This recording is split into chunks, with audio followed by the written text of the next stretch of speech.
नेपाल अब चाइना पर एक बड़ी कार्रवाई करने को तैयार है।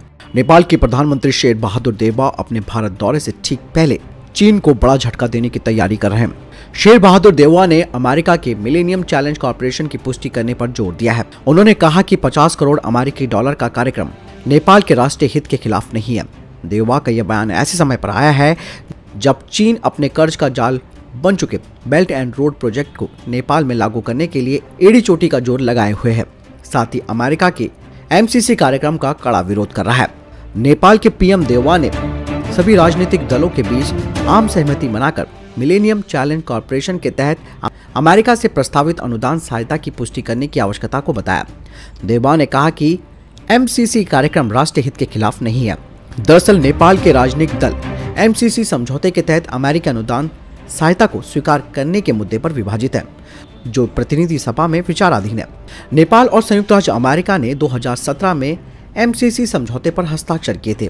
MCC कार्यक्रम के तहत अमेरिकी सरकार अनुदान सहायता प्रदान करेगी, जिसका उपयोग मुख्य रूप से नेपाल की ट्रांसमिशन लाइन को मजबूत करने पर किया जाएगा, जो निकट भविष्य में भारत को पनबिजली के निर्यात की सुविधा प्रदान करेगा और देश के सड़क नेटवर्क को भी सुधारेगा। देउवा ने उन सभी राजनीतिक दलों के बीच आम सहमति बनाकर 50 करोड़ अमेरिकी डॉलर के MCC समझौते की पुष्टि करने की आवश्यकता पर बल दिया है।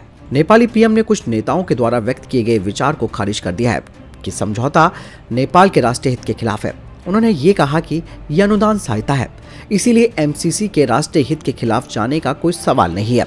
मिलेनियम चैलेंज कॉर्पोरेशन 2004 में अमेरिकी कांग्रेस के द्वारा स्थापित एक द्विपक्षीय अमेरिकी विदेशी सहायता एजेंसी है।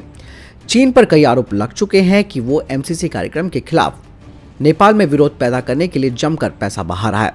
PM देउवा अगले महीने वाइब्रेंट गुजरात ग्लोबल समिट में हिस्सा लेने के लिए भारत दौरे पर आने वाले हैं। इस दौरान देउवा के प्रधानमंत्री नरेंद्र मोदी से भी मिलने की संभावना है।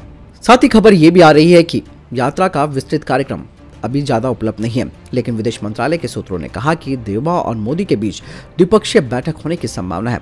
वाइब्रेंट गुजरात ग्लोबल समिट का आयोजन 10 से 12 जनवरी के बीच होना है। यानी कि दोस्तों, अब नेपाल को पता चल चुका है चाइना की पॉलिसी क्या है और इसीलिए वो अमेरिका के साथ मिलकर MCC प्रोग्राम की तरफ जा रहा है और ऐसे में झटका अब चाइना को लगना बिल्कुल तय है। आपको क्या लगता है कमेंट सेक्शन में मुझे जरूर लिखकर बताएं। मैं वीडियो के साथ ख्याल रखिएगा अपना। नमस्कार, जय हिंद, वंदे मातरम।